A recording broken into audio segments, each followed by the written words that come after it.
When I started my business. Okay, that's the ad.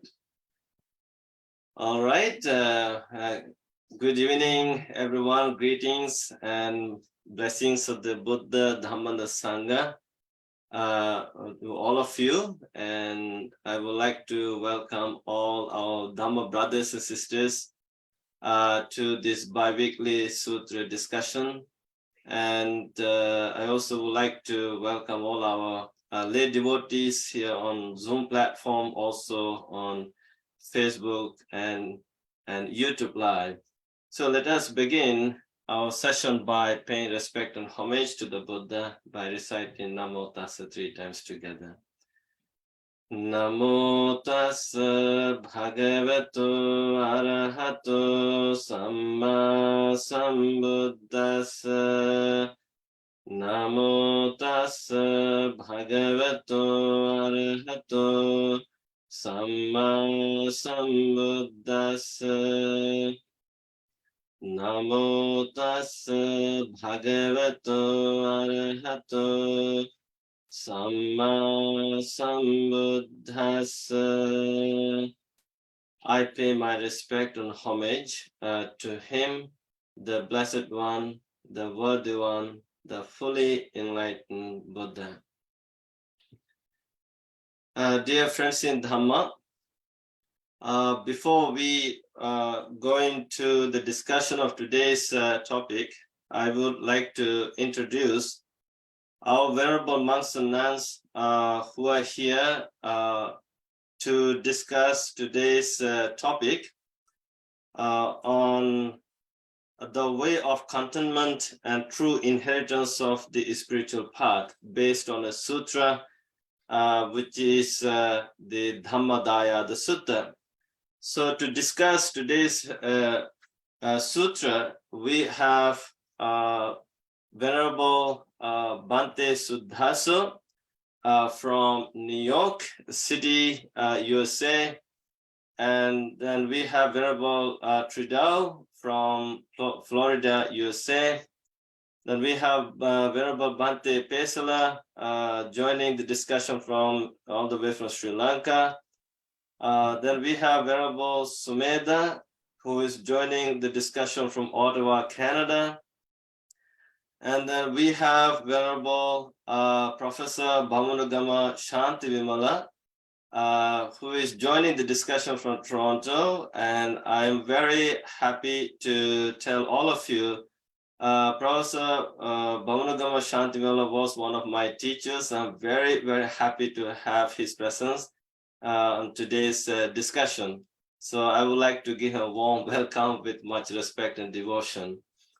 And then we have Venerable Kalubovila Ananda Thero joining the discussion from Cambridge, Ontario, Canada. Then we have Venerable Bhante Kusala joining from here, Toronto, Mississauga, from our temple. And then we have Venerable Nanda Thero joining the discussion from Rhode Island, USA. Sorry, Bhante? Yeah. Long Island. Yeah, yeah. And then we also have Venerable Bhante Jinananda. He has his camera off. He will come soon. So I would like to welcome all of you with a lot of respect because I personally appreciate your service to the society, to the world. Because of you, the world is becoming a better place. And also, we are having Venerable Bhante Suddhaso after a long time. He was doing Tudong practice in Italy. Bhante Kusala was there with him together with two nuns from Italy and England. So last week, Bhante Kusala gave a Dhamma talk on Tudong practice, which was greatly appreciated by our students. So, and also I would like to welcome our friends, Dhamma friends who have joined our Zoom platform. and also who are watching this discussion on Facebook and YouTube Live. So before we go into the discussion, I would like to kindly encourage our friends to share this program in the social media timelines, in Facebook or whatever social media timeline you use, for the greater benefit of the people, your friends and colleagues. Please feel free to share this program. You never know, someone might benefit from today's discussion. So by sharing, you're giving the gift of Dhamma for the spiritual and psychological benefit. So today's topic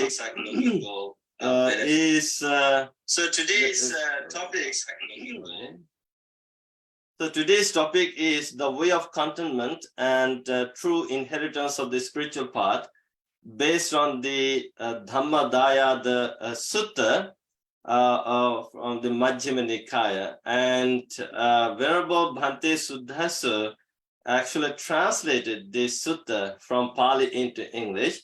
So I would like to begin the discussion with him.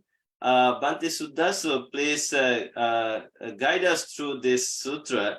Maybe you can give a summary and highlight the key points, and then we can get into discussion, okay? Bhante. Yep. Okay, well, thank you, Bhante Sarnapala, for choosing the sutta and inviting me to open the discussion. So this is a relatively short discourse from the Majjhima Nikaya that has two distinct portions to it. So the first part of the sutta is given by the Buddha, and the second part is given by Venerable Sariputta. And these are somewhat related, but it's good to take them separately. So the first portion, the Buddha starts with this statement. He says to the monks, he says, become the heirs of my Dhamma, not the heirs of my possessions. So in Pali, this is Dhammadāyāda me bhavata ma amisadāyāda. So dāyāda means an heir or recipient. So the Buddha is saying to be the heirs to the Dhamma, to the teachings that he gave, instead of just fixating on the material things that we can get by being associated with the Buddha or being associated with the Dhamma. And this is particularly relevant in monastic life. So in many suttas, the Buddha talks about one should become a monk out of a sincere devotion to practicing Dhamma Vinaya, not just for the sake of a livelihood. So similarly here, he's making the statement that we should try to inherit the Dhamma rather than inheriting the material wealth of the Buddha.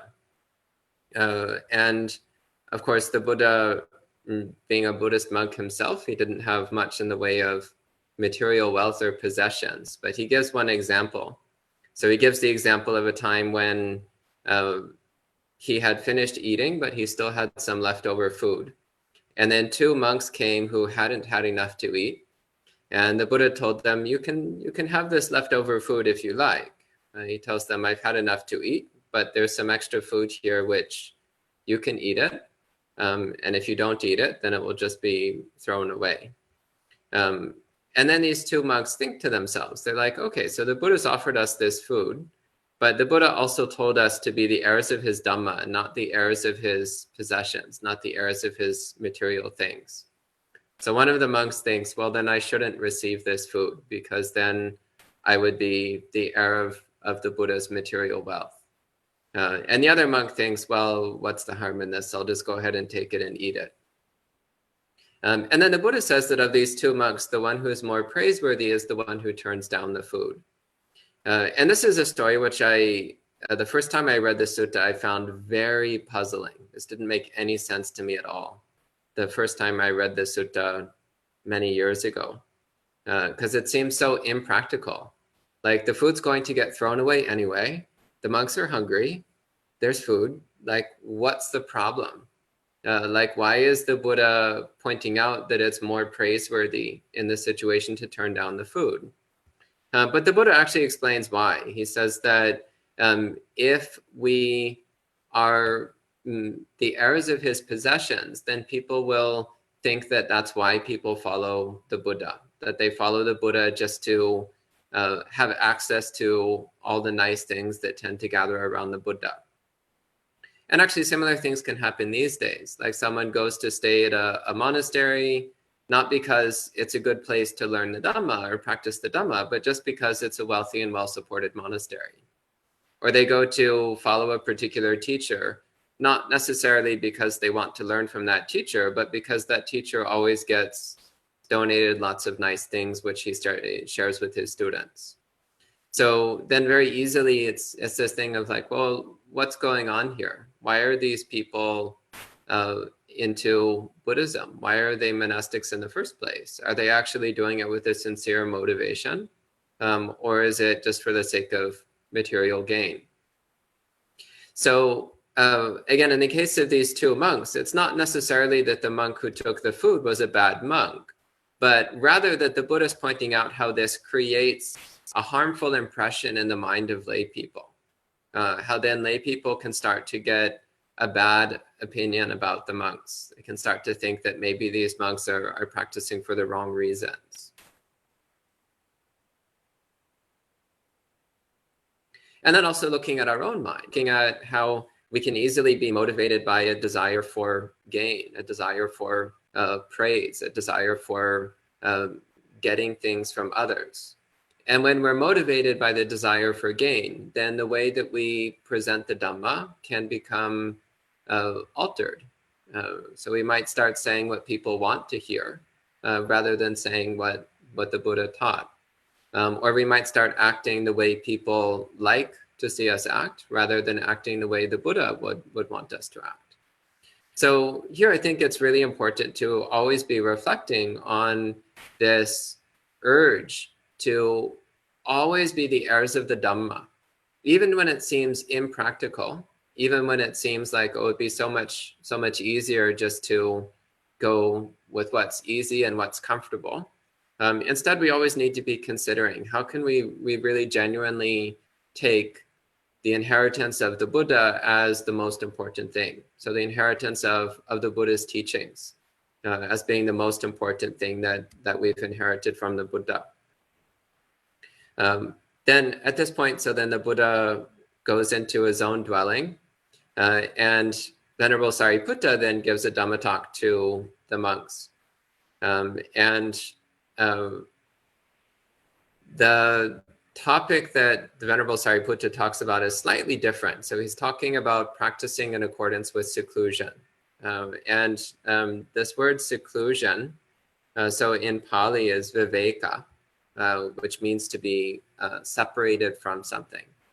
And this is also the same word that we see when the Buddha is talking about jhanas. So he starts by talking about how in order to enter into deep concentration, one needs to be secluded from sensuality and secluded from all unwholesome states of mind. So in the same way then, when we're talking about seclusion, it's good to keep in mind that seclusion is not just physical seclusion in the sense of being alone or being in a quiet, peaceful monastery, but also it's the internal seclusion of the heart in the sense of keeping our own mind separated from defilements, keeping our own mind at a distance from the distractions and entanglements of the outside world. So always trying to keep an internal sense of security and separation from any kind of corrupting influence. So Sariputta then, Venerable Sariputta then gives a brief summary of Buddhist practice. So he talks about people who are opulent, so fixated on luxury and comfort and pleasure all the time. And again, this is a reference to being an heir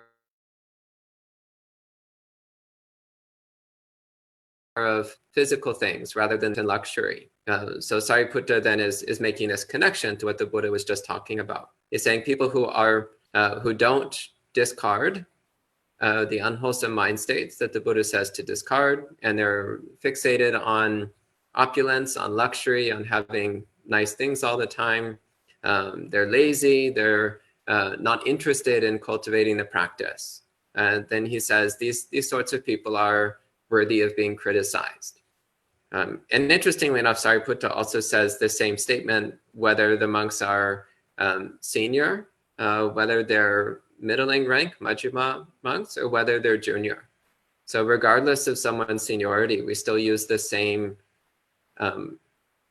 system of evaluation. And then finally, he gives a brief list of some examples of states of mind which we should make an effort to relinquish,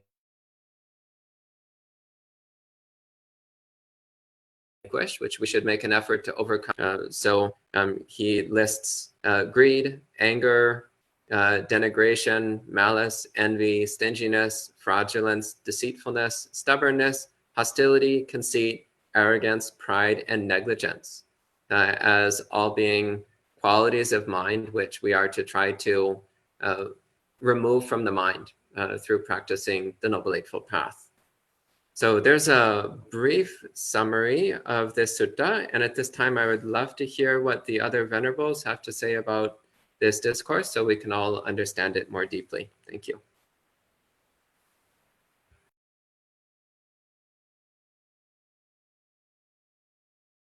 You have to unmute, Venerable Saranampala. You have to unmute. Oh, sorry.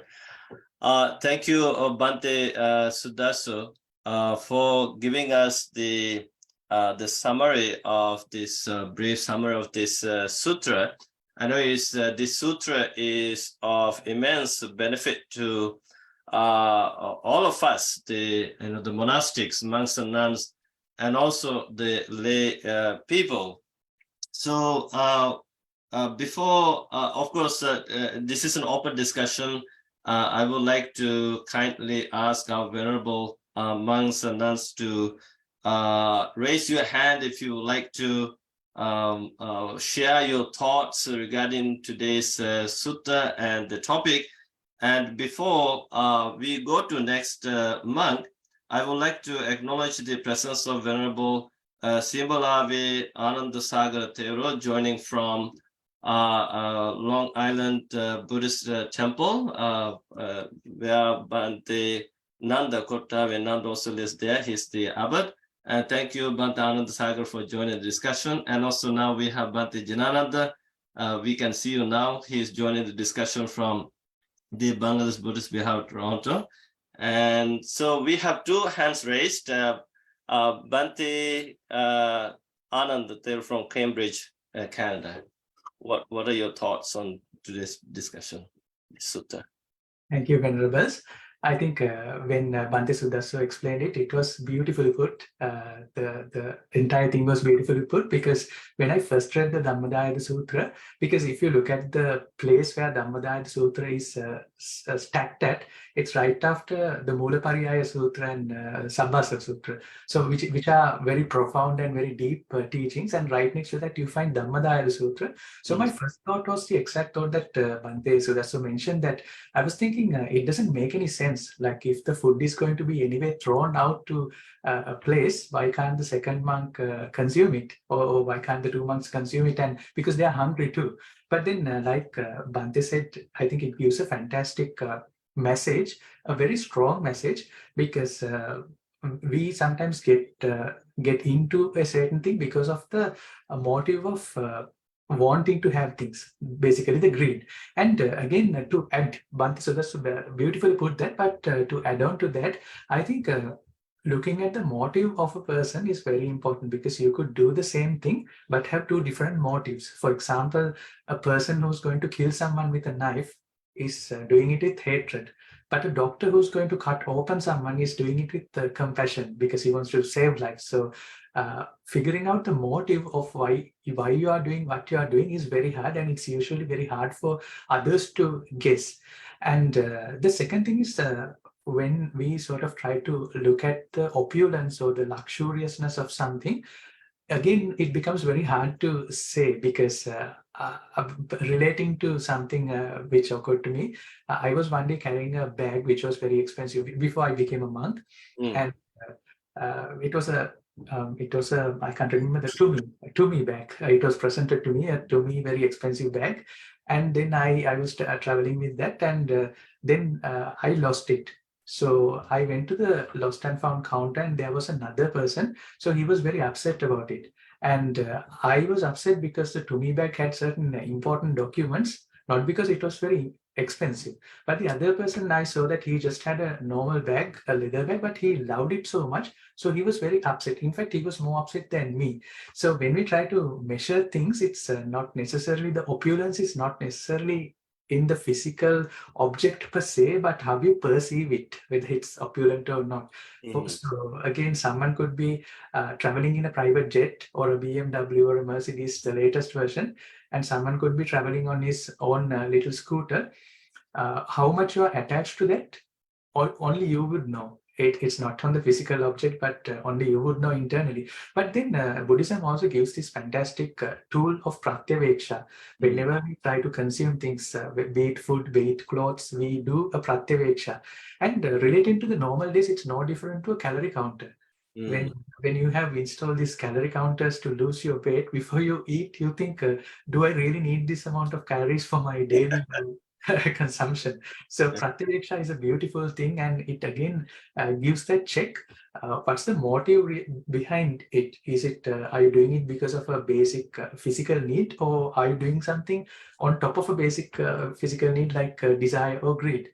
And then the second part of it, I think it's again very interesting because the restful, what Bhante said about seclusion and restfulness. When we become monks, I think it's sometimes a challenge for monastics. Are we really finding the seclusive restfulness in our temples, in our setup? Because again, relating back to my life, I remember that when I was working in the corporate sector, you are given the mandatory leave of 14 days, 21 days, etc.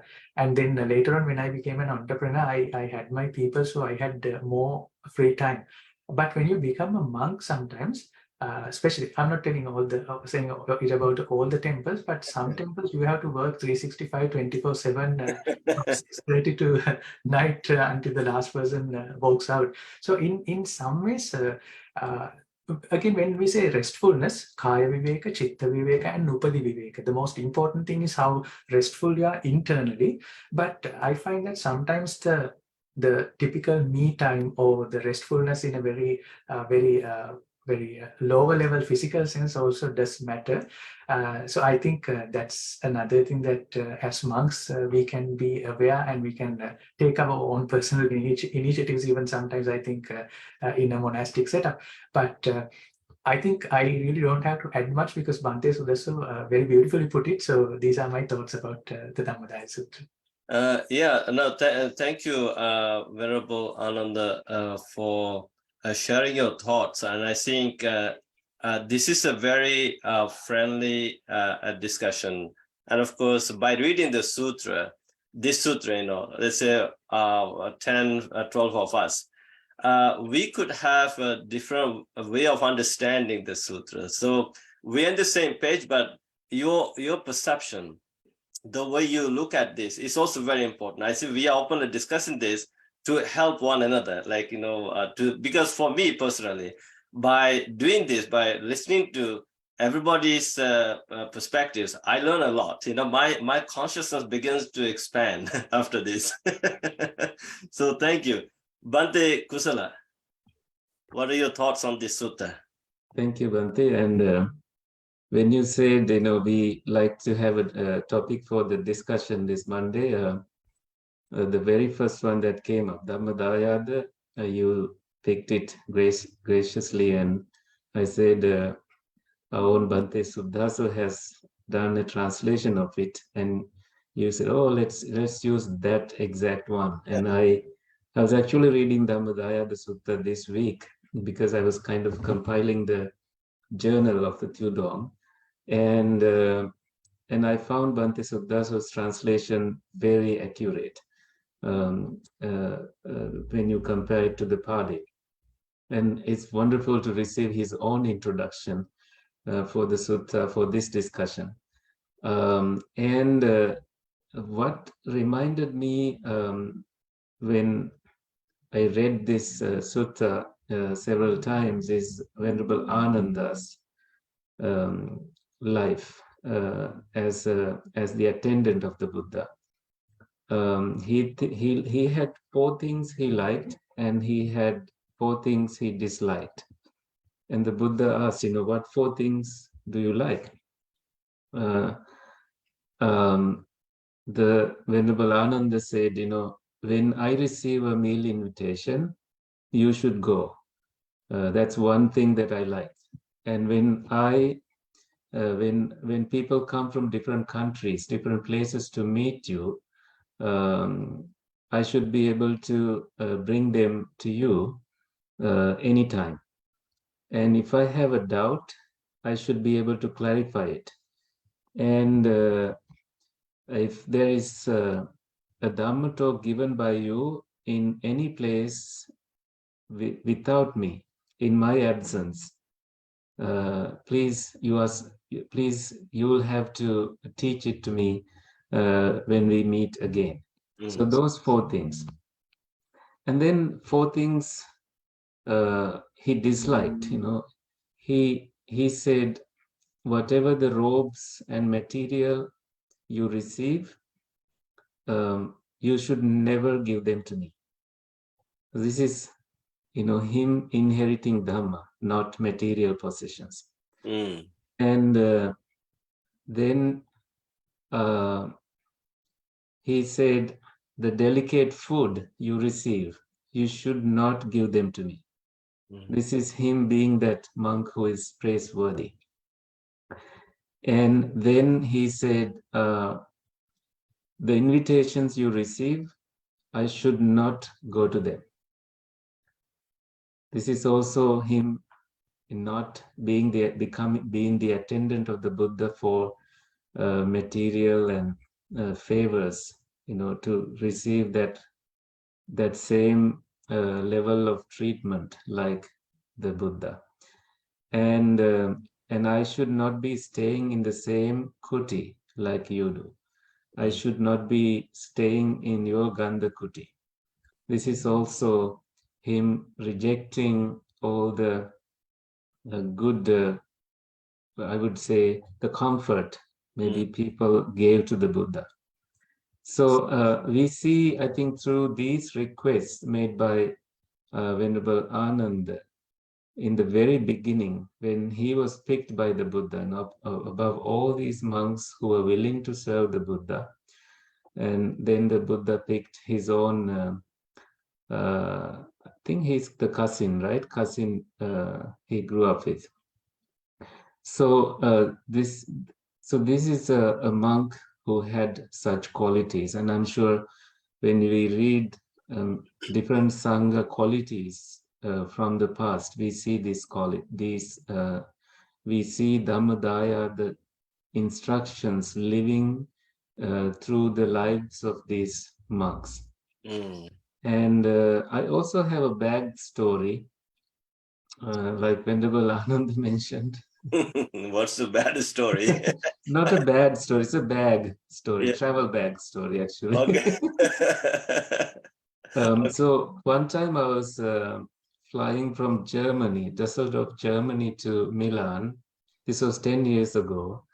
And my bag broke at the security checkpoint. So they gave me a trash bag-like thing to put all my belongings. And then I went to the gate and they said, no, you can't take this to the plane. Because they have the metal structure, you have to put your bag through it to prove that it is cabin worthy. So mine was obviously not cabin worthy. So I had to specially pay to get me through, and I was the last passenger for that flight, and I didn't want to lose it ahead of a snowstorm that day. So and then at Milan, I went to the to a bag store, and that the the best one available, I picked that, and I remember giving it away to my friend several years later when I went to Sri Lanka. But then I started missing it. Mm. So I was thinking of, what if I have it back? That's the best bag to have. Mm. And so I needed some things brought from Sri Lanka. And so I told my friend to send those things in that bag.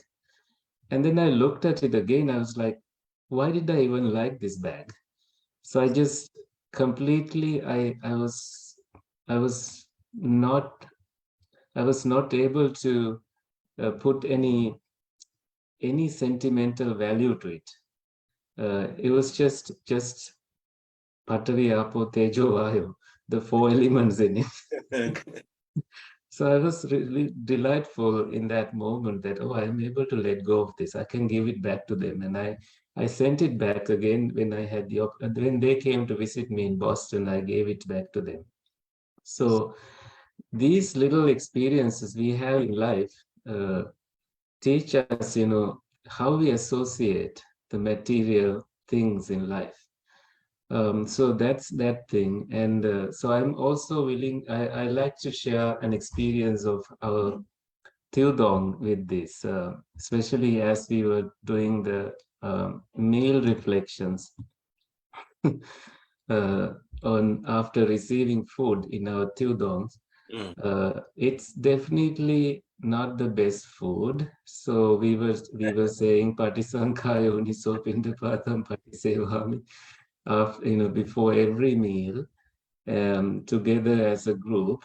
And the meaning of that meal reflection is that definitely, this food is not for sport, not for showing off, not for ornament, not for adornment, only to maintain this body. And it was obvious from the food we received that this food is not for any adornment. It was just to carry on this body. So it's easier for us to understand Dhammadāyāda, the sutta, in those circumstances. And I do remember clearly on that day when Bhante Sudaso and 2 other nuns, bhikkhunis, went on alms round. I was waiting for them because I couldn't walk after a little injury. So Bhante Sudaso returned and he sat with his arms ball, and he opened the ball right in front of me, and it was empty. And he was not showing any signs of disappointment at all. He was ready to go, like the monk who was praised by the Buddha for is willing to stay hungry. I don't know if my mind read is accurate about you, but that's how I read you in that moment. He did not know that there was food waiting for us by our host, our good friend there in Agrigento. And also people who were chatting with me who are from Germany at the time, who were there sightseeing and visiting that part of Sicily. They also gave some food. So we were not going to go without food, but that moment was pretty remarkable for us to practice. Okay, we never went any day without food, but I now wish that we did go a day without food, so that the way the Buddha praised that monk for willing to bear hunger and bear such feelings is amazing. And when you are able to tolerate that, I think you are able to tolerate so many other things later in your life as a monk. And that's the message that I thought is important, that we practice that way. Of course, this is not teaching us anything about self-mortification. It's not to torture your body. I think we should not misunderstand it that way. It's about practicing khanti, patience, being able to practice that to the fullest as a perfection. And this definitely helps us to maintain our peace of mind, sanity, calmness, and equanimity, and still respond politely, respond peacefully, without being agitated by that experience of hunger, because it's a temporary feeling and we are not going to die because of not eating on that day. So those are my first thoughts that I like to share. Thank you for the opportunity, Bhante. No, thank you, Bhante Kusala. You actually have shared a lot of insights regarding this sutta. I think your own experience of Tudong together with Bhante Sudaso, it definitely shows the Dhammadāyāda, the inheritance of the Dhamma. The Dhamma essence you have inherited through the practice. I think it is not that easy to travel in a country where there are no Buddhist people. Let's say when you do Tudong practice in Buddhist countries like Thailand, Myanmar, Sri Lanka, then of course people know, people would like to offer something to the monks. Let's say if Thai monks go to Sri Lanka for Tudong practice, and Sri Lankan Buddhists know, they are used to giving pindapata, even not just the Buddhists, those the Tamil people, Christian people, Muslim people living in Sri Lanka, they also line up to serve something.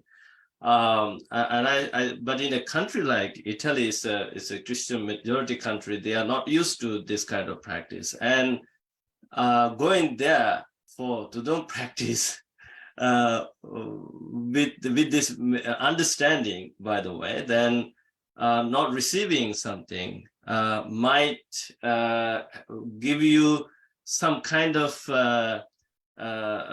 negative feeling. Oh my goodness, what am I doing here?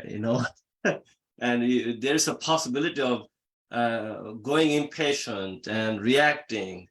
But that practice, I think, truly helped you to cultivate patience and also this simplicity. You had no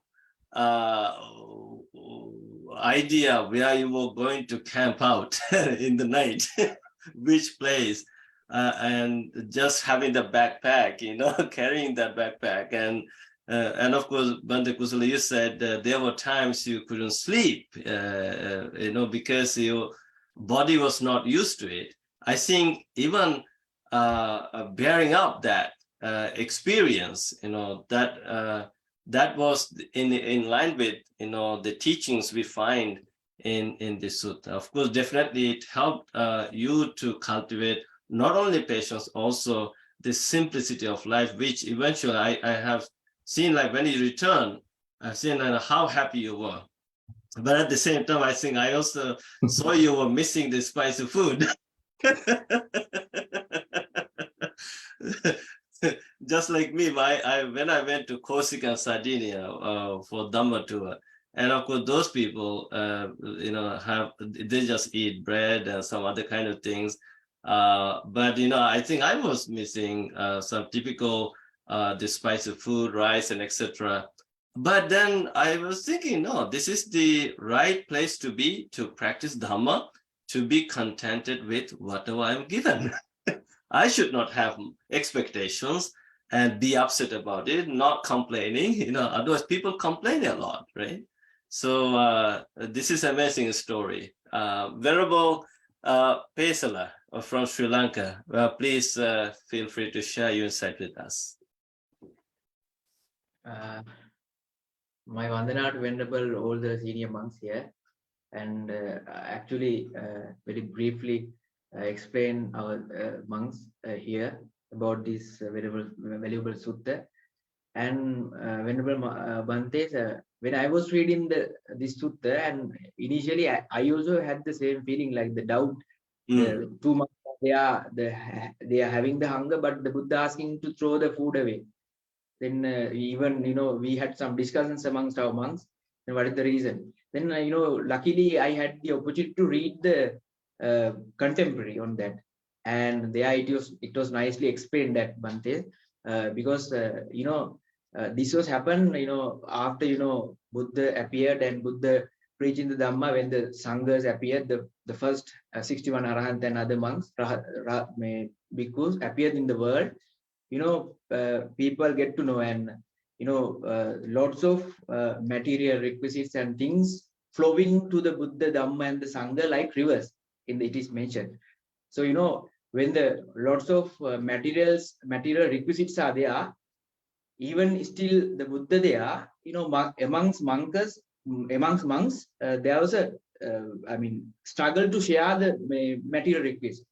So in one location, Buddha had the noise of, monks trying to share the requisites amongst the senior monks and things.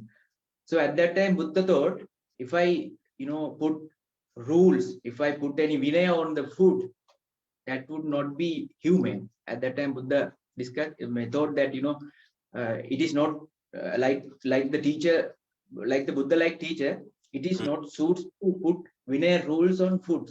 Then he to, with utmost kindness, he decided to, put this type of sutta. Then it is like mirror. Buddha said that in the commentaries, it is explained that it is like a mirror. When we are going to the mirror, then we can notice our mistakes and we can rectify them. Similarly, when I preach this kind of Dhamma, Dhammadāyāda Sutta, then monks consider, because as monks we need to have four requisites with we should know our limits and also the Dhamma. So then as monks, by contemplating on the values of the Dhamma, the purpose of the monk, as the Bhante we have discussed in the last sutta, we should know our purpose. The term you have used, retract, always when you are getting mingled with the requisites and the lay people, our purpose time to time we getting forget. To avoid that, Buddha has preached this sutta, and that is the thing that I want to add, Bhante, to this sutta. Yeah, thank you, Venerable Pesala, for sharing your insightful thoughts. And of course, you're right. Materialism is one thing, and the spirituality is another. Of course, as disciples of the Buddha, as monks and nuns, even anyone who is following the teachings of the Buddha, there is a purpose. The purpose is nirvana. That's a nibbana. That is the freedom from the complete freedom from human suffering. So if people, let's say we as monks, give priority to material things, and of course, eventually the material things are going to bite us. They are going to hurt us, and it happened to people. It happening to people now, and including the monks. Even I had some kind of accumulation of a lot of material things in my room. And one day I had enough. I asked the monks, you come and take everything away from this room. So I emptied my room. Bhante Kusala is laughing because he knows that he also helped me. So now, every time, of course, lay people would like to offer you something. Now, when I receive gifts, I don't like to bring them inside my room, and I give to the monks. Either you send them to Sri Lanka or for the other monks there or lay people there.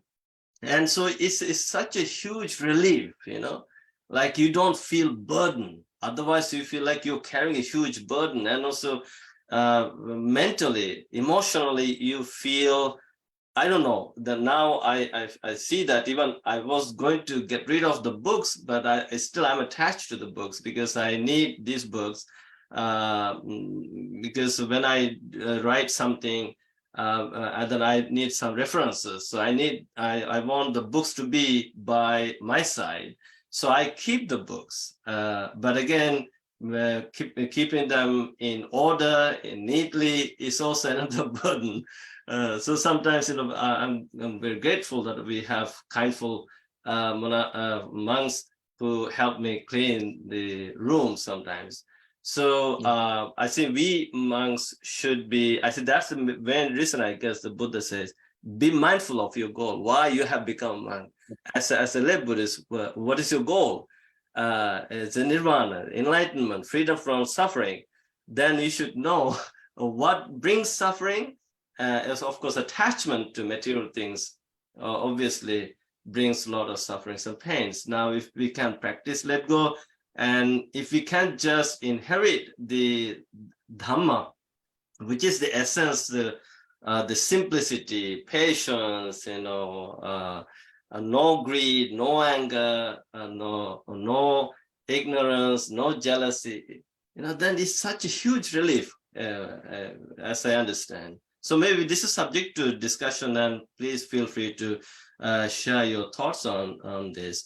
Now we have Venerable Trudeau from Florida, USA, raised his hand. Venerable Trudeau, what are your thoughts?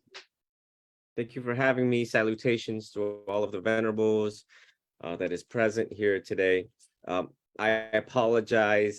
The temperature here in Florida is dropping and will be dropping to 30 degrees soon this middle of this week. And my lips have been dry, so I put chapstick on, and I realized that the camera, I don't know what's going on, but maybe it's my camera. It looks like I'm wearing lipstick or something. So yes, like that. I don't want people to think that I'm the, like the fashion monk here, as we're talking about material things.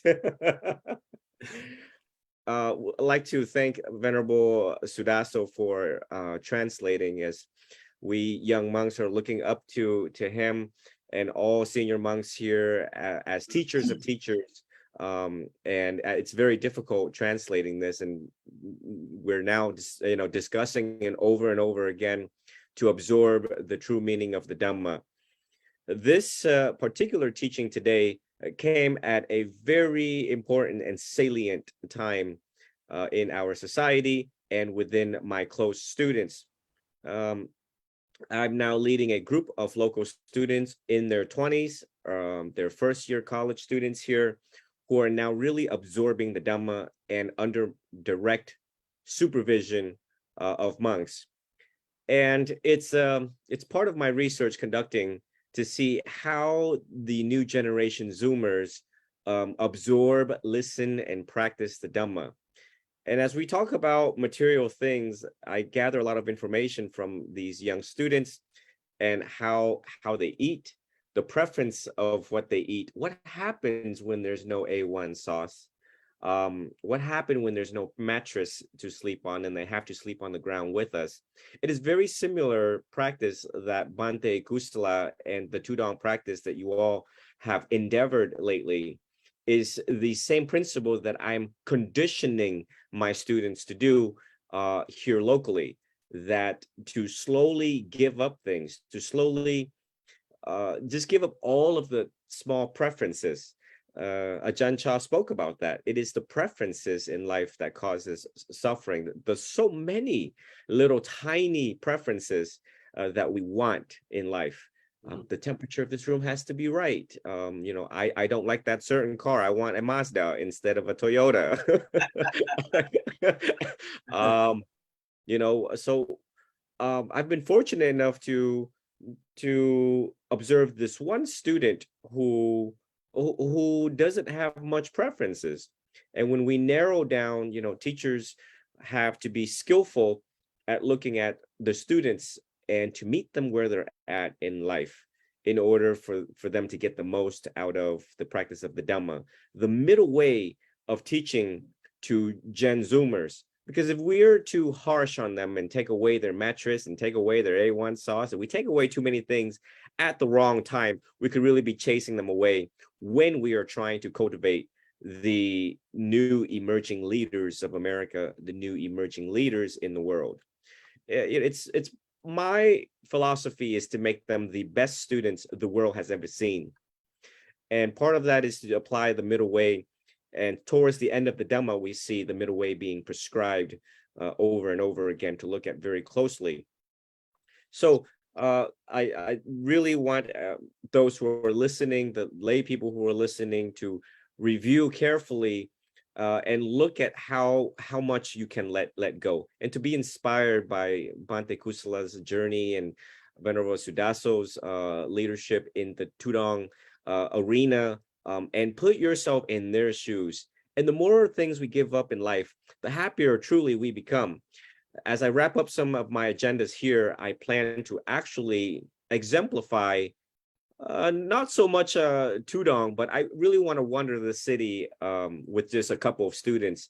And I want them to see me walk barefoot in Florida with an alms bowl, and see in one day how many people actually knows how to give in the alms bowl, how I will sleep in the middle underneath I-275 in Florida. I just want to exemplify that. And just less is more in Buddhism. Less is more. And the one thing I want to wrap up in my contributions for tonight is that as we reflect on the materialism in the world, we're now getting jetpacks. People can fly around in jetpacks, in drones. Those who are very technologically informed with CNN and everything that we see, iPhones 15, 16s coming out. The world tries to pull you away from us. The world tries to pull all of you away from us monks, pull you away from the Dhamma, pull you away from the Buddha, pull you away from the Triple Gem. And Stephen got to listen to Mike. And Mike is another student in his 20s who was well accomplished. He said 2 houses, a car, and 2 motorcycles. And now coming back to spirituality, which is knowing yourself. And the Dhamma helps you to know yourself. The Dhamma helps you on the spiritual path, growth, and development. And so when I speak to my groups of students, and I said, you guys see Mike? He's got everything. There's nothing that he doesn't got. But now you see that he's returning back to the one thing that will lead him to true inner peace, liberation, and freedom, which is the spiritual path that we all are teaching here and reminding you all every 2 weeks, is to return back to yourself. Because like Bhante Saranampala said, the more material things you have, you will be enslaved by them, truly. You will be saddened when it no longer works, when it's no longer here. We can see that, for myself, the TikTok thing blew up. I was probably perhaps the first monk that received 1 million followers on TikTok. And now recently, the past 3 days, they're talking about banning it. Government officials cannot have it on their phone. And I think in the near foreseeable future here, TikTok might be just disappearing. So then I am no longer a celebrity TikTok monk. So one could ask, do I look like I'm attached to TikTok? So as things come, as they will go, impermanence, and everything that we practice, I also have to internalize that for the sake of my own peace, for the sake of peace for all of us. Yeah. So thank you for bringing up this very necessary Dhamma talk today and subject. And actually, very much it's so funny. Like last time, one of my friends from Ottawa called me. He said, "Bhante, do you know this monk, Venerable Tridao?" I said, "Yes." Oh my goodness, you won't believe, Bhante, he has 1 million followers on TikTok. You should talk to him how to increase your followers. I said, well, let's see. Anyway, I think it's not about, like Ajahn Chah did not have TikTok. yeah. Ajahn Mun did not have TikTok. It is the quality of their teachings and the fact that they actually practice in seclusion, and everything that the Dhamma was discussed today, they did. And people from the UK had to find them with no GPS, with no Google, and they will seek out Ajahn Mun, Ajahn Lee, Ajahn Chah, and they will sit with them. They didn't even speak English. Ajahn Chah was like sabai sabai, and they had to learn what sabai sabai meant. Yeah, actually, those great masters did not have the social media. Or even nowadays, we have prominent people, Buddhist monks and other people. They don't have a big number of followers, but their teachings are amazing, and the people are seeking their teachings. So again, Dhamma is not about increasing the fan numbers. but it's all about the essence of the Dhamma practice, how to live a happy and peaceful life. So I would be very happy to receive or welcome some questions from our audience. This is a kind reminder to our friends who are watching us on Facebook and YouTube Live. If you have any questions, please feel free to write, and I will take your questions. Now, I would like to. I know Bhante Kusala raised your hand. Hold your thoughts. There is a question from YouTube. Janaki, who's saying, what is the motive behind why that monk did not accept the food offered by the Buddha himself? I find it so difficult to understand. Hope the monastics could explain. Anyone can answer this question? Bhante Suddhas, what do you think?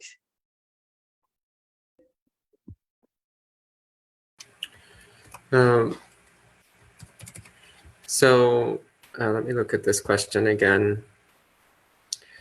Again, it's important not to get fixated on the surface level practicality here.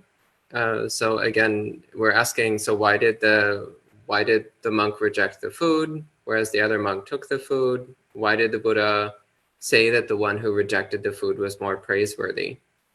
So again, it's not necessarily that there was defilements present in the mind of one monk or the other, but it's about, first off, it's about reflecting upon how things look from the outside. That's actually one of the major points that the Buddha makes here. He says that if we look like we're just trying to collect the wealth that tends to accumulate around high merit individuals like Sammasambuddhas, then that's what other people will say about us. They'll say like, oh, these people, they just became monks so that they could get wealthy. They became monks so they could live a comfortable life. They became monks so they could have the best food and live in the best places. And so we don't want to be giving the impression that that's why people get into monastic life. Or people saying like, oh, well, they just became Buddhist because the Buddhist schools are better, or the Buddhist communities are better supported. Actually, I don't know of anywhere in the world where that's really true. It's usually the other way around. But again, we don't want to give the impression that we're following the Buddha out of a desire for comfort or material acquisition of any kind. So in the case of these two monks, again, the Buddha is recognizing that, again, there's nothing inherently wrong with taking the food, the leftover food, and eating it. And so the Buddha doesn't actually criticize the monk who chose to eat the food. Rather, what the Buddha does is praise the monk who was willing to endure the discomfort of hunger out of this deeper wisdom of recognizing how that creates a proper attitude, both within the Sangha and also within the perspective of the wider community. So I hope that answers this question, but again, maybe one of the other monks wants to give a more detailed answer as well. Yeah, and also this could be a question like this: are you living to eat, or are you eating to live? Okay. Yes, what about Tridao? Yeah. So a lot of Theravada Buddhism is very psychological and very analytical when it comes to the Dhamma, its little thing. And sometimes our eyes, depends on who the lay follower is. Originally I was like this when studying the Dhamma with a magnifying glass and stuck on certain key words, and then just on that. The Buddha taught us to think simply and live simply. That's why the monastic order is here to kind of distill for you to understand in the most simplest way. And again, yeah, when it comes to the food, and I taught all my students this just most recently. I said we eat to survive. Exactly what Bhante Saranampala said. And when we give when I gave the blessing to the food on the table, there were invitations for us, myself and my students to eat. And when I put my hands together and I gave the intentions for the blessing of the food, I very clearly stated, and too bad this wasn't on live video like all of my other rest of the live videos, but I said, thank you for the food that is being blessed here for our survival, to nourish our bodies, and that we use everything here on this table for the benefit of other people, are dedicating our body, speech, and mind with the calories that we're going to use for the benefit of humanity. And that's something that you should reflect on before eating, to slow down, to think about, nourishing one's body. And what are you going to do with the thoughts, with what you're about to say, and the actions you're going to take after eating that food? It is the intention, the volition behind it that will matter most for your karma. Thank you. Thank you. Bhante Kusala, you raised your hand. What are your thoughts? I know we have two more questions from the audience on YouTube, but I will ask later. Bhante Kusala.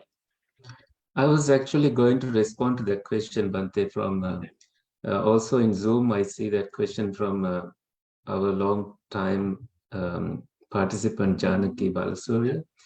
The Buddha himself, I think Bhante Sudaso also said this, but I'm going to go to the sutta and quote the sutta here, because the Buddha himself answered this question. The Buddha said, why is that? Tanki sahetu. That's the Pali. Why is that? This question, that's your question. Buddha said, in Pali, for that monk, Digaratta, for a long period of time, this refusing of food and staying hungry that day will help him to practice having few wishes, less wishes, like apichataya. That's very, his mind is very light because he is not expecting too many things in his life. And santuttitaya, for his contentment. He is happy with food and without food. He can do both. And that's amazing to have that kind of a mind. Sallekataya, so this is self-effacing. So you are, salleka here is, this word is difficult to translate, but I will try. I would say this effacement is like you are able to stay calm in your state of being. That's the closest I can get for now. And subharataya, this is, you are not a burden to anyone, whether you receive food from that family or this family or not, you are still able to teach Dhamma to them. You are not biased. You are easy to be supported. Imagine being a monk in your situation, and you are still happy. You didn't receive your meal that day, but you are still happy.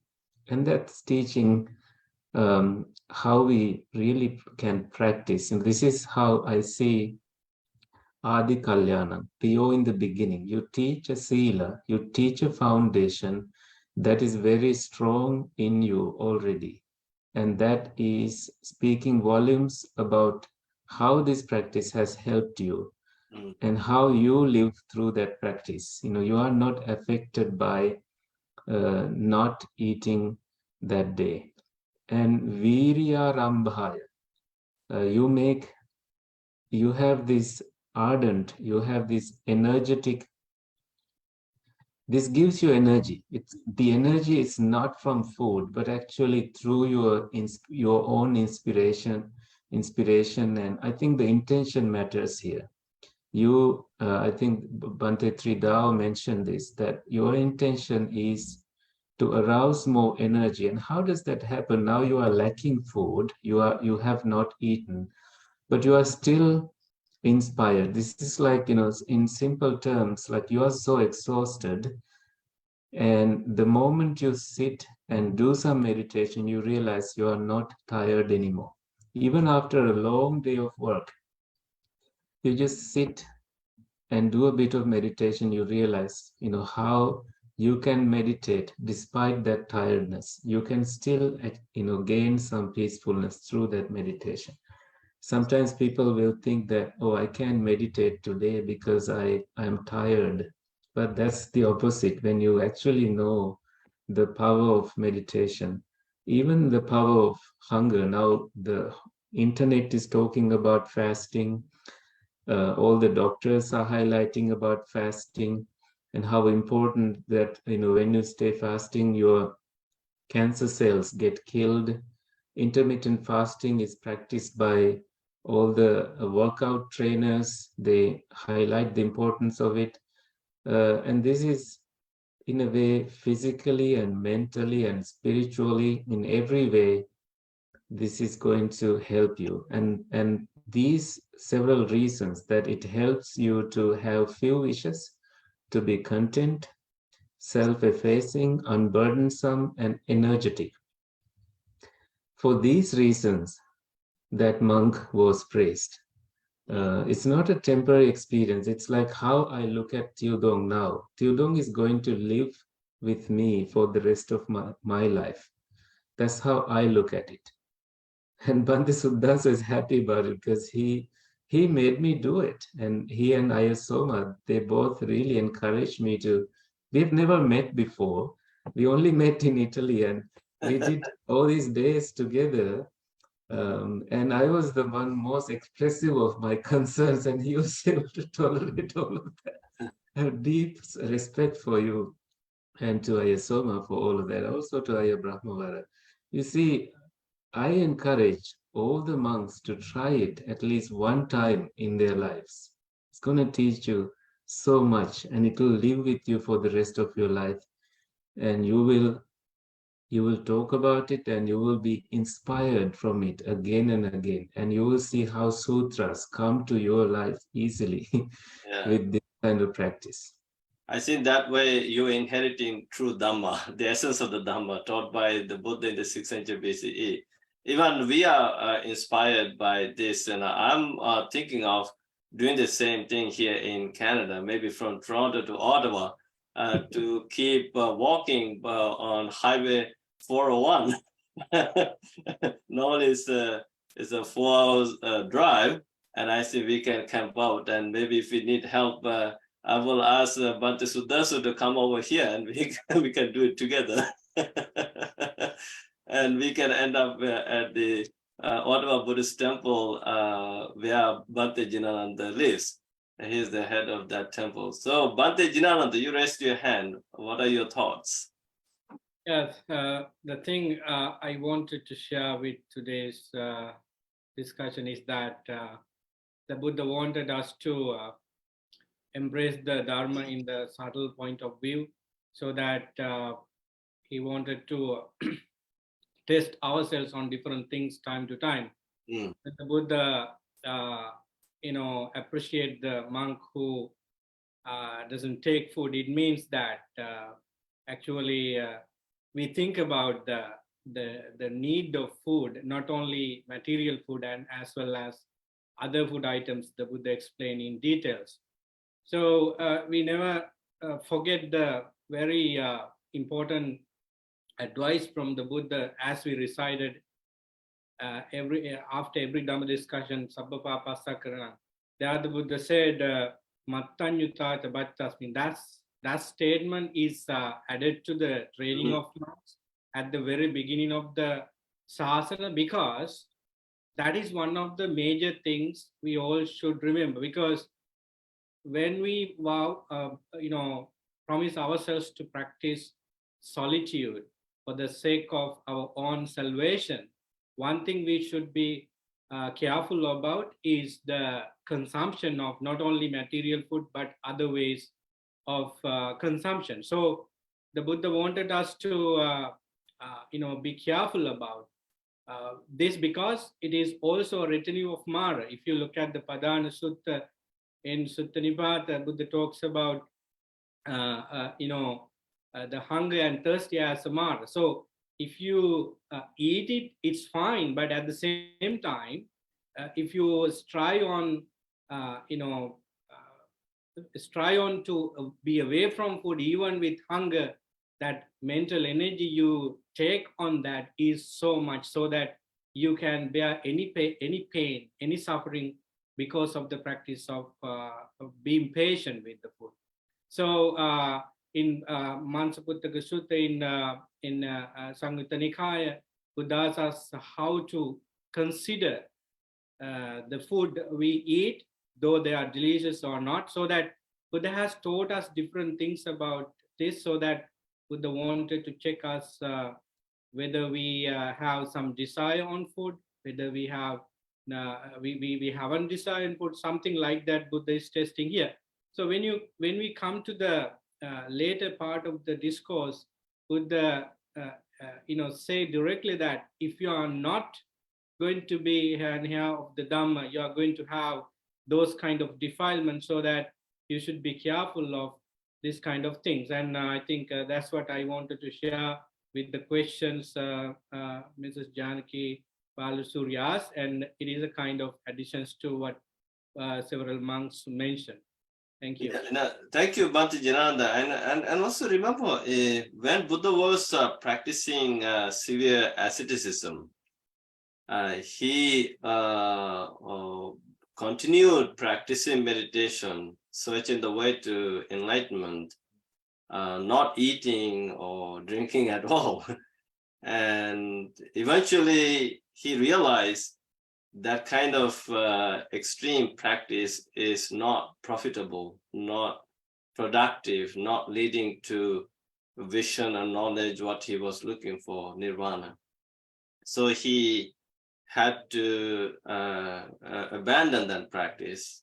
Then we also know he was offered milk rice, kira payasa. And after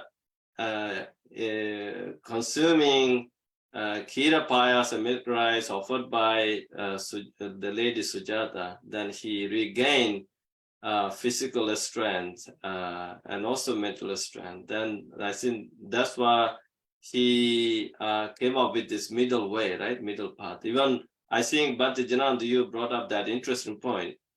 The mattanyutacha bhattasmin, the moderation in eating food is very important. I think that's the key question. I think even somebody asked, I said, Bhavani deleted that question. How does mind and body function with little food or no food at all? So I think Buddha knew that. That's why we to function even for the monks. Let's say we are the village monks, urban monks, city monks. We have so much spiritual obligations. We have to do a lot of programs, walk here and there without taking care of the body. Now, I don't think we can run all this program. So we have to, what is really important is not giving the priority to the consumption of the food.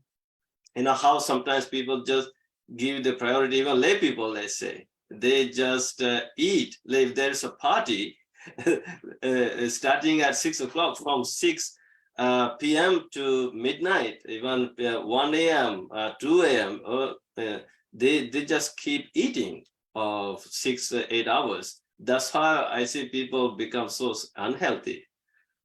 So moderation in eating food is very important. So I think there must be a reason why Buddha praised that monk for refusing to eat, not accepting the food.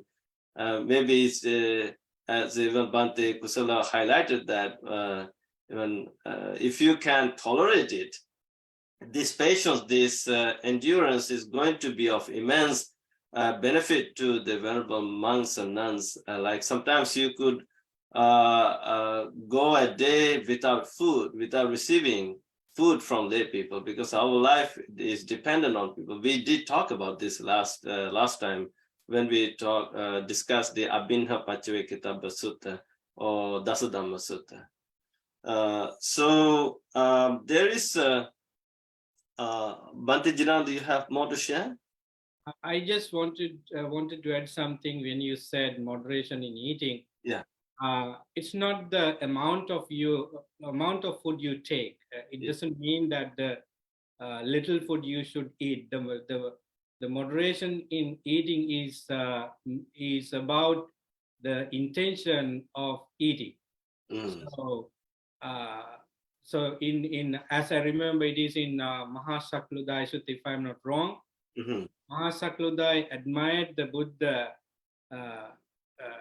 quoting that the monks like the Buddha. There are 5 reasons that, according to him, there are 5 reasons that bhikkhus and bhikkhunis and lay followers like the Buddha, and one of these is that the Buddha eat little, and Buddha rejected it. He said that some days I have eaten a full patra of different type of delicious food items. Sometimes I ate only a little thing. So that Buddha rejected that idea, because eating in moderation is not mean the amount of little food. It is the purpose of the food. So yeah, again, finding food is a suffering, according to what we recited on everyday basis. Idani ahara gavetti dukkha. Looking for food, whatever amount is a suffering. And Bhante Kusala was explaining that during his long tudong in Italy. So finding food is a suffering, and so that we have to think about in such a way that in order for us to get out of any desire for food as well as other things we use for monastic life as well as lay people's life, if you want to speed up your journey into what Venerable Sariputta said at the end of the discourse. Yeah, and also remember there are some type of questions. Eka nama king, what is one? Sabbe satta aharatrika. All human beings depend on food. So is that a contrast? I don't know. This is something to discuss. Now here Buddha is praising the monk who is refusing the food. Venerable Pesala, you raised your hand. Yes, Bhante, I want to add something on that. Bhante, Sabbe Sattaharatika, as you said, it is not only the coarse food or the just gross food. In the mental condition called rapture, mean preeti. Yeah. When Buddha always asking us to focus on the path of the Dhamma, then there we have even the Sila Samadhi and have the mental rapture. Rapture is kind of a food. It is by saying that Buddha not asking not to eat, not to stay always without eating. It is not. He's not just asking. Sometimes time to time when we do alms giving rounds, sometimes some days we miss the alms. We are not getting any kind of alms. At that time, if we have the focus on the Dhamma, our mind is always have that rapture feeling. So that will make us the day perfect even without the food. So one incident was happened, Bhante, to me when I was doing the arms round, and I met inside one of the place. There was some dogs. They were staying without any food, and when I opened my bowl in front of them, the saliva comes out from their mouth, the innocent dogs. So then I had the hunger, but I just offer my arms to them for their hunger, because I knew that they haven't had the food for a longer period of time. But that time, my mind filled with rapture that I have donated something to these innocent animals. So in the evening of that day, I didn't feel the hunger. And so similarly, the Buddha said, when we have the focus on the Dhamma, and even missing the 1 day, 2 days, it is not a big matter. Thereby you get the rapture. And Bhante, there is another incident, and Buddha asked monks, you can stay with the lady alone, but don't mingle with the requisites, more than the requirement, because that much of, even the enlightened beings getting disturbed by the, flowing of these requisites. Mm. Then when Ananda asking, whenever sir, how that happened, the enlightened beings, how can they disturb that?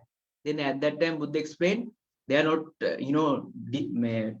reducing, I mean, they are not away from their enlightenment, but still the Ditta Dhamma Sukha Viharane, mean they cannot, the seclusion, finding the seclusion is difficult for even the enlightenment when we are dealing with the, four requisites. So that's why we have to be very careful on the requisites. And and another sutta, another one of suttas, it is said that when one of the previous monk, he was nicely preaching the Dhamma, and people get attached to him, and they said, Bhante, stay in our village, we will offer you all requisites, food, everything we will offer. So you stay our village, and you will continue to preach us the Dhamma. Then you know what that monk has done? The following day, even without to inform anyone, he left the village. Because so that's what, the more than depending on the requisite, though it seems like for us it's happy, but it will definitely harm our way of Nibbana Bhante. That's what I want to add, Bhante. Yeah, and also I would like to bring your attention to the story Veranja Bhamana, right? Brahmin Veranja. He invited the Buddha together with his disciples for 3 months rain retreat. He promised that he would provide all the requisites, food, etc. But when we went home, he forgot. So they survived for 3 months with whatever they was available to eat something, right? Yeah. So I think it's very important to understand. So Venerable Trudeau, you raised your hand. What are your next thoughts? Thank you. Usually when we don't have a lot of monastics, I tend to contribute a little bit more. And so I just want to bring some science into today's talk, particularly neuroscience. Have everyone noticed when you walk into Walmart and bread, you see in the days of the Buddha, bread was like, or in the days of Jesus, the bread was like a loaf of bread. So now when we go out and we go shopping, go grocery shopping, we go into the bread section, have everyone noticed that there are layers of so many brands bread? You got the $2 brand, you have the Publix brand, and then you have Italian brand, and then you have all of the, and then you have buttered type, you have the sesame, you the science tells us that when your senses are activated, ayatanas, right? When all of this is activated, when you step outside your house, you're constantly processing information. Your brain can only process at one time, like I think like 60 bits, and the whole world is just overloading you with all of this. Literally, a person who is quite attached to bread could actually go into the bread section and still go home and sleep and probably have nightmares over the choice that they have made. There are people who are like that. I mean, just the peanut butter and jelly alone. Look at how many brands there are. So awareness of the preferences and awareness of the options that you have. I think that brings back mindfulness when you step out of the house, what the world is ready to bombard you with. Venerable Siddhasa lives in New York, and when you go to New York, look at how many advertisements. When my students come back, and every morning I ask them, hey, did you sleep good? And they're like, yeah, I got 8 hours of sleep. But then right after, they would tell me they're tired, or they were still tired. They're tired, and you yourself, all the lay people, reflect, why are you tired after getting a full night rest, according to sleep study and sleep science? That's because your mind has been processing all of these options, all of these preferences out in the world, that it seeps into your unconscious and subconscious. You wake up still thinking about the bread that you that you saw yesterday. So this is why in the middle and towards the end of the suttas talks about seclusion. And when we try to step back a little bit and we meditate and we close our eyes and we guard our senses, every time when your senses are open, you must guard them to ensure your own peace. And part of that peace is less bits of information intruding within you, inside of you. So they're like these little details that you would want to pay attention to in regards to the minimization, the mitigation. Again, like I told you, all of these marketing and all of these options and choices pulls you away from our practice. And lastly, I wanted to talk about what Venerable Bhante Kusala said about the energy part. When you eat less and you suffer, what is the joy in suffering? What is the joy in the less part in your life? So I did a 1 year silent meditation, one complete year where I had maybe two or three types of contacts with family members throughout the entire year. I believe throughout the entire year, I spoke about 100 words the entire year. And as I was studying and practicing and meditating for that year, I came across one quote that was one of the most profound quote I have ever read that directly applies to all of us. And that was the magnitude, the depth of your suffering can also be the height of your spiritual joy.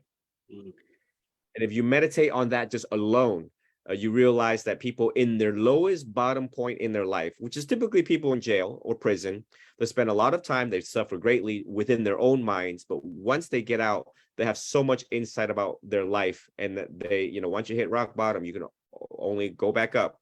And I wanted to yield this floor for Venerable Nanda that raised his hand, but thank you for having me.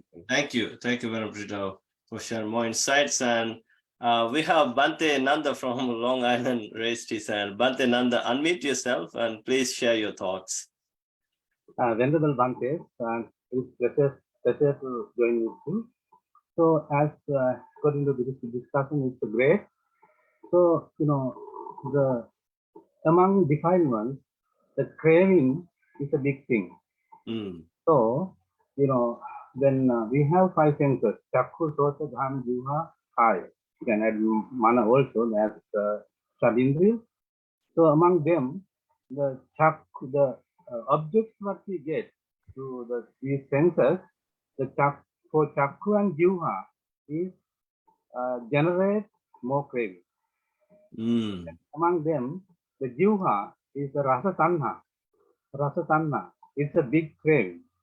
So I think Buddha wanted to emphasize everybody to understand this. Also, the Pratyaksha what we do, as one of the Bhantes mentioned previously, earlier, in Pratyaksha point is very, very important for us, not only for the monks, but also all lay people also. When we use something, maybe food, maybe clothing, maybe something else, there are three things to think about this. As Prayojana Vasim, Dhatu Vasim, Patikula Vasim. The reason why we use, and also Dhatu Vasim, for elements, and also Patikula, the impurity. While we use it, what happens? Prayojana Vasim, Dhatu Vasim, Patikula Vasim. When we think, when we mindful on them, then what happens? Reduce Tanha Diptimana. When you think of the Prayojana, so then you reduce tanha. Then when you do pratyaks as dhatu, elements, so you reduce ditti. And when you do the pratyaks as particular, the impurity of that, then you reduce the mana, the conceit. So therefore, this is very good Dhamma point to understand, not only for the monks but also all lay people. When they maintain their family life, when they maintain their household life, everybody is good to understand this point. Thank you very much. And I say, Bhante Nanda, actually, you brought up a very interesting point, how the Indriya, the sense faculties have a big role in creating cravings or desires. And especially like if you, through the eyes, when you see the food, you feel like eating them. Then of course, through the tongue, you taste them. And then of course that it creates a desire and craving. I say we did not look into that. I think this is a beautiful point that you have brought up. Thank you, Bhante Nanda. You're welcome. Okay. All right. So now we have come to the end of the discussion. Okay. Where is Venerable Sumedha? Okay, I don't see him. So is there any Venerable who would like to recite the Patimokkha verses today, or do you want me to recite it?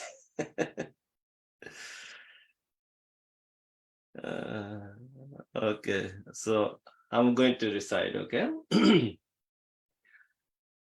Sabba papassa akaranang Kusalassa upasampada Sacitta pariyodapanang Etang buddhana sasanang Kanti paramang tapotitika Nibbanang paramang vadanti buddha Nahi pabbajito parupaghati Nasamano hoti parang vihetayanto Anupavado anupaghato Patimokkhe cha sangvaro